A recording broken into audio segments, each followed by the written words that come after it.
You'll see this uniform, and then we'll know that you can be rest assured there's professionals that are working about to be able to take care of whatever protocols come up. Boots on the ground, following orders, the Guam National Guard assumes quarantine facility operations. This is within our wheelhouse to be able to do as a National Guard. Uh, we've managed contingency operations abroad in the AOR. So this is not something new to us. Guam National Guard Brigadier General Johnny Lazama says all that is new is being at home and responding to COVID-19. The change in oversight comes after new contracts by the Department of Homeland Security and Emergency Management Office of Civil Defense were signed, approved, and awarded by the General Services Agency, designating Hotel Santa Fe, Wyndham Garden to serve as the quarantine facilities for incoming travelers. As we've reported, the previous agreements for quarantine isolation facilities with the local government went unsigned by various officials, including the governor herself.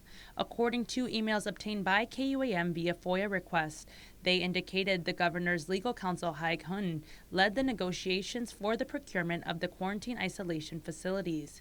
Today, during Adaloop's daily press briefing, the media heavily questioned Governor Lulian Guerrero on the contracts and the previous verbal agreement, and she stands by utilizing this power. That we are in no violation of the laws and the regulations. The Public Health Emergency Act gives me that authority. And the authority is that I can institute emergency powers to purchase these facilities. I had to act, like I said, very expeditiously. I had to make decisions right away.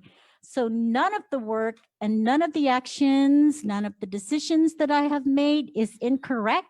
While KUAM awaits the new contracts from the Office of Civil Defense, the governor breaks down the cost. Santa Fe is $93 a night, and that includes 3 meals, laundry, services, and also, so that's the Santa Fe. For the Wyndham and the Days Inn, I am informed that's $110 a night, and if we needed to reserve rooms, I think I understand that there's some fee attached to that. Paying for the rooms only occupied, and according to General Lazama, there are 250 occupants at Pacific Star.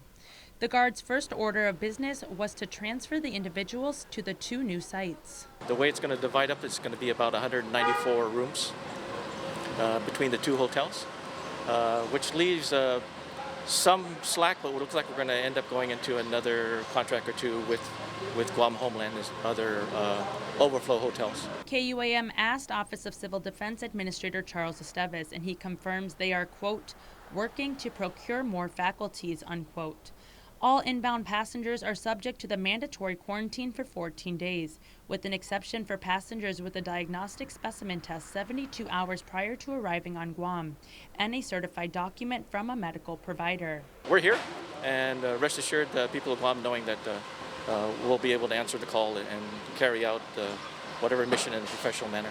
As for the directors, deputy directors, and all GovGuam employees that were previously in charge and are to return back to their agencies, the governor says there are no plans for them to undergo a 14-day quarantine.